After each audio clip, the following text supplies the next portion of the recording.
আমরা এখন জানব ব্লক ভিত্তিক মৌলগুলোর মধ্যে খুবই গুরুত্বপূর্ণ একটা ব্লক, সেটা হচ্ছে ডি ব্লক মৌল।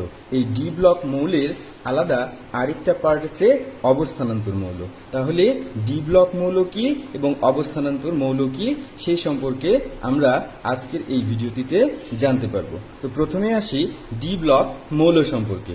আসলে ডি ব্লক মৌল কাকে বলে, কি এটা, ইলেকট্রন বিন্যাস কি, কয়টা আছে সেই সম্পর্কে আমাদের একটু বিস্তারিত ধারণা রাখতে হবে।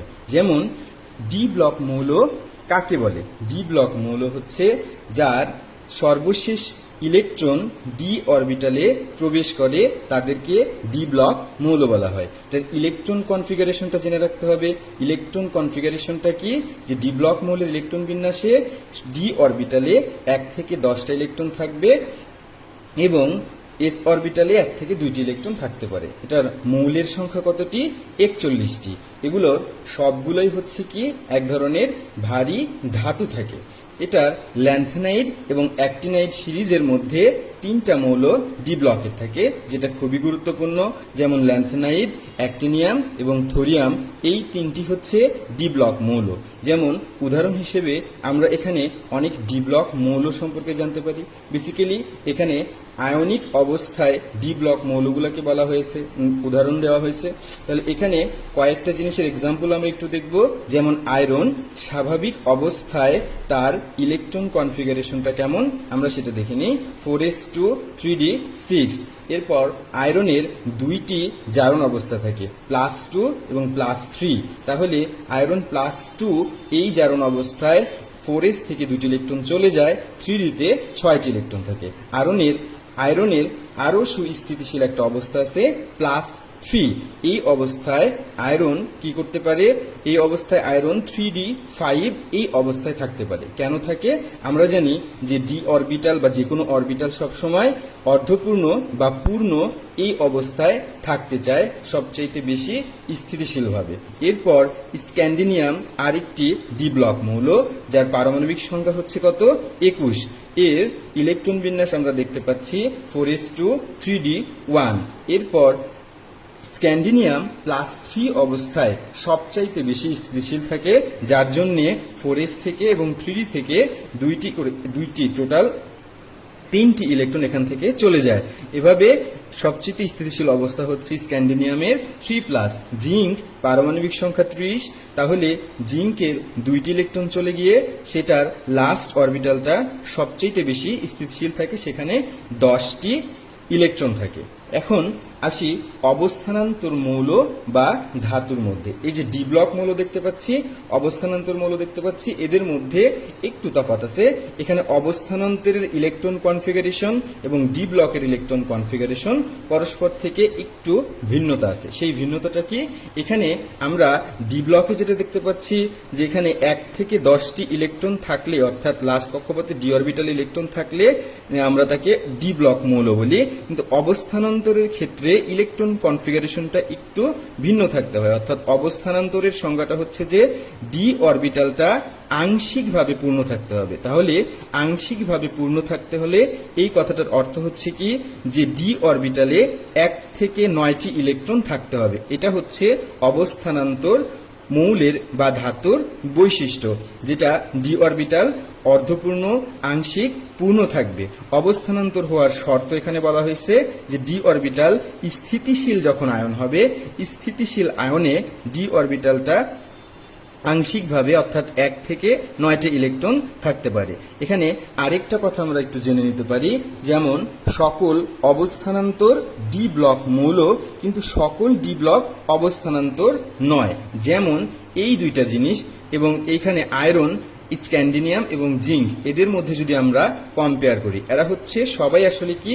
সবাই হচ্ছে ডি ব্লক মৌল, কিন্তু এদের মধ্যে একটা তফাৎ আছে যে এইটা হচ্ছে অবস্থানান্তর আর এই 2টা হচ্ছে অবস্থানান্তর নয়, এরা শুধুই ডি ব্লক। কারণ কি? কারণ হচ্ছে তাদের স্থিতিশীল আয়নে এদের ডি অরবিটালে কোনো ইলেকট্রন নেই। এখানে জিঙ্কের স্থিতিশীল আয়নে আবার ডি অরবিটালটা ইলেকট্রন দ্বারা পূর্ণ আছে, যেটা অবস্থানান্তরের শর্তের সাথে সংযুক্ত নয়। অবস্থানান্তর শর্ত হচ্ছে ডি অরবিটালে 1 থেকে 9টি ইলেকট্রন থাকা। তাহলে অবস্থানান্তর মৌল বা ধাতু কাকে বলবো? যাদের ডি অরবিটাল আংশিকভাবে ইলেকট্রন দ্বারা পূর্ণ থাকে। কনফিগারেশনটি একটু খেয়াল রাখবো। আর বিশেষ করে অবস্থানান্তর ধাতুর কিছু স্পেশাল বৈশিষ্ট্য আছে, যেগুলা হচ্ছে রঙিন বর্ণ প্রদান করা, প্যারাচুম্বক ধর্ম প্রদর্শন করা, জটিল যৌগ তৈরি করে এবং প্রভাবক রূপে ক্রিয়া করে। হ্যাঁ, তাহলে এই সমস্ত বৈশিষ্ট্য, এই ইনফরমেশনগুলা প্রাথমিকভাবে আমরা ডি ব্লক সম্পর্কে জেনে নিব। তারপরে আমরা অবস্থানান্তর ধাতু সম্পর্কে একটু জেনে নিব। ধর্ম এবং বৈশিষ্ট্যগুলো গুহ স্যারের বই থেকে আমরা ডি ব্লকের ধর্ম এবং বৈশিষ্ট্যগুলো একটু কালেকশন করব। এরপর আসি যে এই যে অবস্থানান্তর ধাতু দেখতে পাচ্ছি, এই অবস্থানান্তর ধাতুকে নিয়ে আমাদের ভর্তি পরীক্ষায় বা কি কি ধরনের এমসিকিউ আসতে পারে সেই বিষয়গুলো নিয়ে, অর্থাৎ আমাকে যদি ভার্সিটিতে ভর্তি পরীক্ষায় কোশ্চেন করা হয় এই অবস্থানান্তর ধাতু থেকে কতগুলা কোশ্চেন করা যেতে পারে, আমরা সেটা একটু দেখে নিব। যে অবস্থানান্তর মৌল যত প্রশ্ন এবং এটার আসলে কি কি ধরনের সমাধান আমরা দাঁড় করাতে পারি। তো যাই হোক, ওই পাশে যেমন আয়রনকে নিয়ে আমরা অবস্থানান্তর হিসেবে ধরছি। হ্যাঁ, আরো অনেকগুলা মৌল আছে। তো এখান থেকে যদি আমি এখানে আয়রনকে নিই, অর্থাৎ আয়রন 2+ কে নিই, তো তাকে নিয়ে আসলে কতগুলা কোশ্চেন আমরা তৈরি করতে পারবো একটু দেখি। তাহলে প্রাথমিকভাবে প্রথমে এখানে বলছে যে স্বাভাবিক অবস্থায় আয়রনের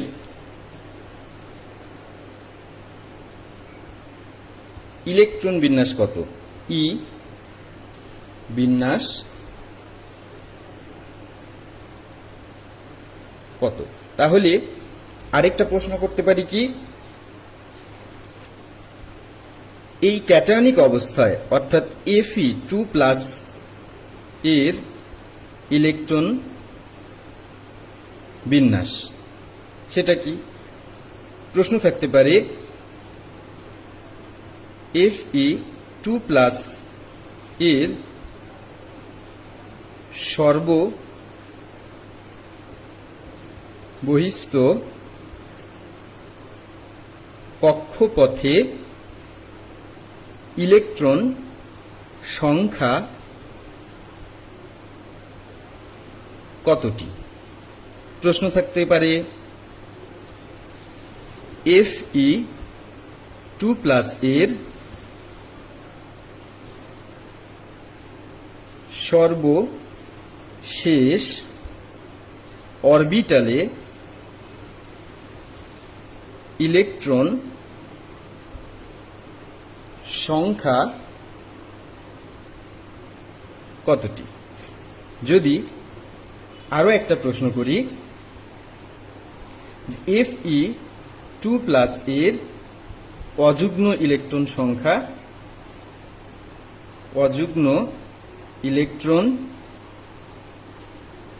সংখ্যা কতটি? যদি প্রশ্ন করা হয় Fe2+ এর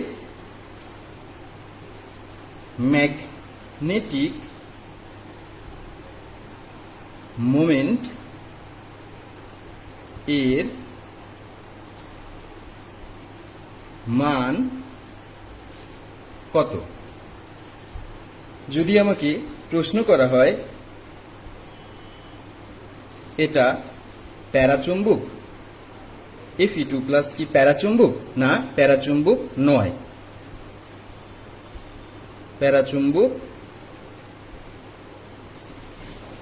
চুম্বক নয়। যদি আমাকে আরো প্রশ্ন করা হয় এখানে এটা অবস্থানান্তর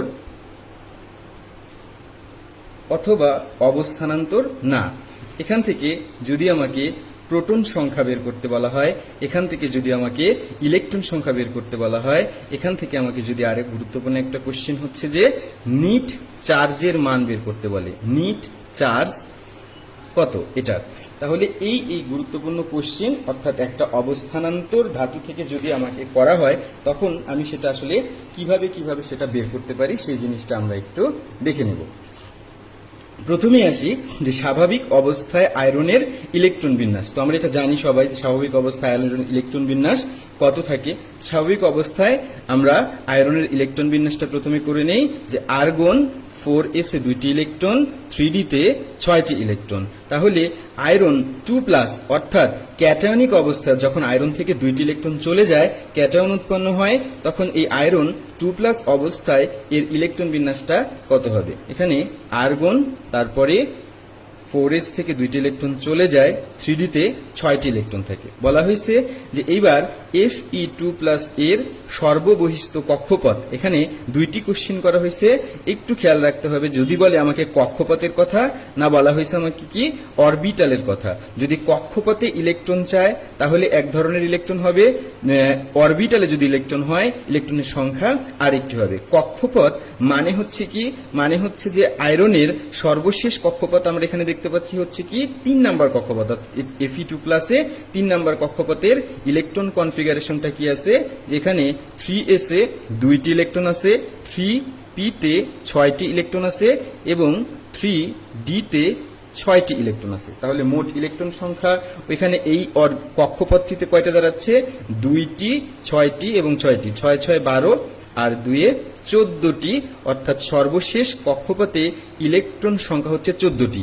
এখন বলা হয় যদি যে আয়রন 2+ এর সর্বশেষ অরবিটালে ইলেকট্রন সংখ্যা কতটি, তাহলে সর্বশেষ অরবিটালের ইলেকট্রন সংখ্যা হচ্ছে, অরবিটাল বলতে ডি অরবিটালটা হচ্ছে কি সর্বশেষ অরবিটাল। তাহলে ডি অরবিটালে দেখতে পাচ্ছি কয়টি ইলেকট্রন আছে, 6টি ইলেকট্রন আছে। যদি বলে যে আয়রন 2+ বা ক্যাটায়নিক অবস্থায় সর্বশেষ অরবিটালে কতটি ইলেকট্রন আছে, আমরা বলবো 6টি ইলেকট্রন আছে। এবার আয়রন 2+ এর অযুগ্ম ইলেকট্রন সংখ্যা, এইটা ভর্তি পরীক্ষার জন্য খুবই গুরুত্বপূর্ণ একটা টার্ম, যে প্রায়ই কোশ্চেন করা হয়ে থাকে যে কোনো অবস্থানান্তর মৌল নিয়ে, যেখানে নিকেল 2+, কপার 2+, কোবাল্ট 3+, ক্রোমিয়াম 3+, যে কোনো একটা কোশ্চেন করা হতে পারে যেটার মধ্যে অযুগ্ম ইলেকট্রন সংখ্যা কত। তাহলে আমাকে প্রথমে জানতে হবে যে এই যে অযুগ্ম, এই বিষয়টা আসলে কি, অযুগ্ম কাকে বলা হয়। তাহলে অযুগ্ম হচ্ছে যে আমরা জানি, এই পাশে একটু দেখে নেব যে ডি অরবিটালকে আমরা কি করতে পারি, 5টি ভাগে ভাগ করতে পারি। যেমন ডি অরবিটালকে ভাঙলে 1 2 3 4 5, প্রত্যেকটার দুইটা করে অংশ থাকে, dxy, dyz, dzx, dx2y2, dz2। হ্যাঁ, তাহলে প্রত্যেকটাতে হুন্ডের নিয়ম অনুসারে আমরা কি জানি, ইলেকট্রন দুইটা করে অর্থাৎ যুগ্ম অবস্থায় থাকে। এখানে 2টা, কিন্তু তাদের স্পিন হয় বিপরীতমুখী, এভাবে সাজে। কিন্তু আয়রন 2+ এর ক্ষেত্রে অযুগ্ম ইলেকট্রন সংখ্যা, এখানে সবগুলো ইলেকট্রন কি আছে, যুগ্ম আছে, এখানে কোনো অযুগ্ম ইলেকট্রন নেই। ডি অরবিটাল যখন এভাবে পূর্ণ থাকবে তখন কোনো অযুগ্ম ইলেকট্রন থাকবে না। তাহলে আয়রন 2+ এর ক্ষেত্রে আমরা ডি অরবিটালে ইলেকট্রন সংখ্যা আছে কতটি, ডি অরবিটাল ইলেকট্রন সংখ্যা হচ্ছে 6টি। তাহলে আমরা যদি এখন অযুগ্ম ইলেকট্রন সংখ্যা নির্ণয় করতে চাই, তাহলে 3d অরবিটালের অর্থাৎ হুন্ডের নিয়ম অনুসারে ইলেকট্রন কনফিগারেশনটা একটু লিখে ফেলবো, 1 2 3 4 5। তাহলে আমরা জানি যে ইলেকট্রন প্রথমে একে একে এইভাবে প্রবেশ করতে থাকে, পরে ঘুরে এসে ইলেকট্রন প্রবেশ করে। তাহলে 3d তে আছে কয়টি ইলেকট্রন, আছে টোটাল 6টি ইলেকট্রন, তাহলে 5টা আর একে 6টা। তাহলে এইবার আসলে অযুগ্ম ইলেকট্রনটা কি, অযুগ্ম ইলেকট্রনটা হচ্ছে যে এই যে সিঙ্গেল একটা করে ইলেকট্রন আছে, এই ইলেকট্রনগুলোকে কি বলা হয়, অযুগ্ম ইলেকট্রন। তাহলে আমরা বুঝতেই পারছি যে আয়রন 2+ এর ক্ষেত্রে অযুগ্ম ইলেকট্রন সংখ্যাটি কতটি, আয়রন 2+ এ অযুগ্ম ইলেকট্রন সংখ্যা হচ্ছে যে n এর মান কি 4। তাহলে আমরা Fe2+ এর ক্ষেত্রে অযুগ্ম ইলেকট্রন সংখ্যা বের করতে পারলাম। যখনই আমরা এই Fe2+ এর অযুগ্ম ইলেকট্রন পাবো, আমাদেরকে আরো একটা প্রশ্ন যদি করা হয় যে এইবার বলো যে Fe2+ এর ম্যাগনেটিক মোমেন্টের মান কত, তাহলে ম্যাগনেটিক মোমেন্টের মান যেটা পাবো সেটা হচ্ছে একটা সূত্রের সাহায্যে আমরা বের করতে পারবো, সেটার মান কি n × n+2, অর্থাৎ এভাবে আমরা ম্যাগনেটিক মোমেন্টের মানটা বের করে ফেলতে পারবো। এখানে n হচ্ছে এই যে সেই অযুগ্ম ইলেকট্রন সংখ্যা, যেটা হচ্ছে n এর মান। তাহলে এখানে মানটা বসাবো, তাহলে মান হচ্ছে কত, 4 × 4 + কত 2, তাহলে 4 আর 2 6, 4 6 24, অর্থাৎ √2 24 হচ্ছে Fe2+ এর ম্যাগনেটিক মোমেন্টের মান।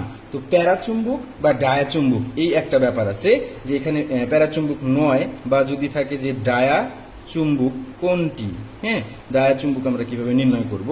তো যাদের মধ্যে অযুগ্ম ইলেকট্রন থাকে তাদেরকে আসলে বেসিক্যালি কি বলা হয়, এরা হচ্ছে প্যারাচুম্বকীয় হয়। প্যারাচুম্বক কথাটির অর্থ হচ্ছে যে যখন এরকম অযুগ্ম ইলেকট্রনগুলো থাকবে তখন কি হবে, এরা চুম্বক ক্ষেত্র দ্বারা আকৃষ্ট হবে, বা এরা কি করতে চাইবে, অন্য কারো কাছে ইলেকট্রন শেয়ার আদান প্রদান গ্রহণ করে এরা এইরকম অর্থাৎ যুগ্ম হতে চাবে, যার জন্য এদেরকে কি বলা হয়, প্যারাচুম্বক বলা হয়। যদি এটা পূর্ণ থাকে, যেমন এইটা অর্থাৎ এই কনফিগারেশনটা হচ্ছে কি, এরা হচ্ছে ডায়াচুম্বক, হ্যাঁ। তাহলে এই যখন ডি অরবিটালটা পূর্ণ থাকে তখন সেগুলো হয় কি, ডায়াচুম্বক, অর্থাৎ কারো দ্বারা এরা আকৃষ্ট হয় না। অবশ্যই এটা জানি আমরা কি, অবস্থানান্তর যেহেতু ডি অরবিটালে 1 থেকে 6টি ইলেকট্রন, এখানে টোটাল 6টি ইলেকট্রন আছে, এটা অবস্থানান্তর হবে, প্যারাচুম্বক হবে। এরপর বলা হয়েছে কি, যদি আমাকে বলে প্রোটন সংখ্যা, আমরা জানি যে আয়রনের প্রোটন সংখ্যা কতটি, 26টি, এটা খুবই সহজ একটা কোশ্চেন। এরপর বলছে যে ইলেকট্রন সংখ্যা, আমরা জানি যে প্রোটন সংখ্যার সমান সংখ্যক কি থাকে, ইলেকট্রন থাকে। তাহলে এখান থেকে কি 2+ মানে হচ্ছে 2টি ইলেকট্রন চলে গেছে, তার মানে সেই ব্যাপারটা হচ্ছে কি 24 অর্থাৎ 24টি ইলেকট্রন আছে। এখন আরেকটা বিষয় কি, এখানে নিট চার্জ, আমরা হয়তো অনেকে এটা বুঝতে পারেন যে নিট চার্জ এটা আবার কি জিনিস। এটা হচ্ছে যে কোনো ক্যাটায়ন বা অ্যানায়নের যে চার্জটা থাকে সেটাকে বলা হয় কি নিট চার্জ। যেমন এখানে Fe2+ এটা বলা হয়েছে, অর্থাৎ এই ক্ষেত্রে নিট চার্জের মান হচ্ছে কত, +2। এখানে যদি -2 থাকতো তাহলে আমরা নিট চার্জের মান লিখতাম -2। তাহলে নিট চার্জ একটা কোশ্চেন যদি করা হয়, নিচের এই ক্যাটায়ন বা এই অ্যানায়নটার নিট চার্জের মান কত, আমরা এই উপরের চার্জটুকু লিখে দেব। তাহলে এখানে আয়রন 2+ এর ক্ষেত্রে নিট চার্জের মান হচ্ছে কি, এটা হলো +2, হ্যাঁ। তাহলে এটার আরো কিছু ব্যাপার আছে কি, যে আয়রনটা আসলে কোন গ্রুপে, আমরা জানি যে গ্রুপ 8 মধ্যে এটাকে স্থান দেওয়া হয়, তাই না। এটার পর্যায় কোথায় আছে, পর্যায় হচ্ছে তৃতীয় পর্যায়ে, তৃতীয় পর্যায়ে অবস্থিত, আমরা সেটা জানি। আয়রনের আরো কিছু বৈশিষ্ট্য আমরা কি করতে পারি, যে আয়রন কি কি কি কাজ করতে পারে। আয়রন যেমন প্রথম একটা যদি ধরি, সেটা হচ্ছে কি, যেহেতু সেটা অবস্থানান্তর তাই এটা কি করবে, জটিল যৌগ গঠন করতে পারবে। এটা আরো কি করতে পারবে, এটা প্রভাবক রূপে ক্রিয়া করে, প্রভাবক রূপে ক্রিয়া করে। এটার আরো একটা বৈশিষ্ট্য কি আছে, যে এটা রঙিন আয়ন বা এটা বর্ণ প্রদান করে। তাহলে আমরা এই যে অবস্থানান্তর মৌলগুলা সম্পর্কে জানলাম, যে একটা অবস্থানান্তর সম্পর্কে যখন আমি জানতে পারবো তখন আমাকে যদি অন্য কোনো কিছু থেকে কোশ্চিন করা হয়, যেমন আরো অনেক অবস্থানান্তর আছে, যেমন যাদের মধ্যে আছে হতে পারে সেটা হচ্ছে কি আয়রন 3+ হতে পারে সেটা কোবাল্ট 3+, হ্যাঁ, ক্রোমিয়াম 3+, জিঙ্ক এটার মধ্যে পড়ে না, কপার 2+, অর্থাৎ আরো যত আমাদের অবস্থানান্তর যত ধাতুগুলো আছে তাদেরকে সবগুলাতে এখানে নিয়ে আসবো। নিয়ে আসার পরে আমরা এই ধরনের একটা ফরম্যাট তৈরি করব, যে আমাকে যদি শুধুমাত্র আয়রনকে নিয়ে জানছি, যদি আমাকে আয়রন 3+ কে নিয়ে কোশ্চেন করে যাতে আমি অ্যান্সার করতে পারি, কবাল্টকে 3+ কে নিয়ে কোশ্চেন করে অ্যান্সার করতে পারি, যে কোনোটা অর্থাৎ যে কোনো ধরনের অবস্থানান্তর ধাতু বা মৌলকে নিয়ে যদি আমাদেরকে এই ধরনের কোশ্চেনগুলো করা হয় আমরা যাতে অ্যান্সার করতে পারি, আমরা সব সময় সেই চেষ্টা করব, হ্যাঁ। তাহলে আরেকটা জিনিস এখান থেকে একটু শিখে নিব, যে আমাকে বলা হয়েছে এবার সবচাইতে, যেমন আমরা জানি যে প্যারাচুম্বক ধর্ম হচ্ছে কাদের, অবস্থানান্তদের একটা স্পেশাল বৈশিষ্ট্য হচ্ছে প্যারাচুম্বকীয় ধর্ম প্রদর্শন করা। সুতরাং এখন আমাকে যদি বলে যে এই অবস্থানান্তর ধাতুগুলোর মধ্যে আবার কোনটা অধিক প্যারাচুম্বক, তখন আমরা আসলে কি করব, যে কোনটা অধিক প্যারাচুম্বকীয় সেটা কিভাবে আমি নির্ণয় করব। যেমন এখানে কয়েকটি মৌলের কথা বলি অবস্থানান্তর, যেমন বলছে যে আয়রন 2+, আয়রন 3+, এখানে বলা হয়েছে নিকেল 2+ বা কপার 2+। তো এই চারটা অবস্থানান্তরের মধ্যে সবচেয়ে অধিক প্যারাচুম্বক কোনটা হতে পারে। তো এই ক্ষেত্রে আমাদের খেয়াল রাখতে হবে যে যেটার অযুগ্ম ইলেকট্রন সংখ্যা যত বেশি হবে সেটা অধিক প্যারাচুম্বক হবে। তাহলে এই যে অযুগ্ম ইলেকট্রন সংখ্যা এখানে বের করলাম, এই অযুগ্ম ইলেকট্রন সংখ্যা কোনটিতে বেশি আছে সেই দিক খেয়াল করতে হবে, যে যেটাতে অযুগ্ম ইলেকট্রন সংখ্যা বেশি সেটার প্যারাচুম্বকীয় ধর্ম বেশি থাকবে। তাহলে আয়রন 2+ আমরা দেখছি যে অযুগ্ম ইলেকট্রন সংখ্যা কতটি, এটা হচ্ছে 4টি। এরপর আয়রন 3+ এর অযুগ্ম ইলেকট্রন সংখ্যা কতটি, আয়রন 3+ এর অযুগ্ম ইলেকট্রন সংখ্যা হচ্ছে 5টি। এভাবে নিকেল 2+ এর ক্ষেত্রে জানি আমরা 2টি, আর কপার 2+ এর ক্ষেত্রে অযুগ্ম ইলেকট্রন সংখ্যা হচ্ছে 1টি। তাহলে এদের মধ্যে থেকে সবচেয়ে অধিক প্যারাচুম্বক কোনটা হবে, এই আয়রন 3+, এই আয়নটা হবে সবচেয়ে অধিক প্যারাচুম্বক। তাহলে এখন আমরা এই ভিডিওটিকে পজ করে এই পুরো নোটটুকু খাতায় নোট ডাউন করব, এবং প্রত্যেকটার বাড়ির কাজটা কি থাকবে, যে প্রত্যেকটার অবস্থানান্তর যতগুলো ধাতু আছে তাদের সবগুলার এইরকম একটা করে চার্ট তৈরি করব, এবং ভিডিও শেষে আমরা এটা কমেন্ট বক্সে জমা দেব। আরেকটা কাজ আমরা কি করব, তোমাদের জন্য কতগুলো প্রশ্ন আছে, সেই প্রশ্নগুলোর একটা সমাধান আমরা অবশ্যই কমেন্ট বক্সে জানাবো, যে এই ক্ষেত্রে সেটার অ্যান্সার, এমসিকিউ অ্যান্সার কি হতে পারে। যেমন ক্রোমিয়াম 3+ কে নিয়ে করা হয়েছে, কপার 2+ কে নিয়ে, কবাল্ট 3+ এর ম্যাগনেটিক মোমেন্টের মান কত সেটা চাওয়া হয়েছে। এভাবে আমরা এই প্রশ্নগুলোর সলিউশন করে ভিডিওটির শেষে জমা দিব।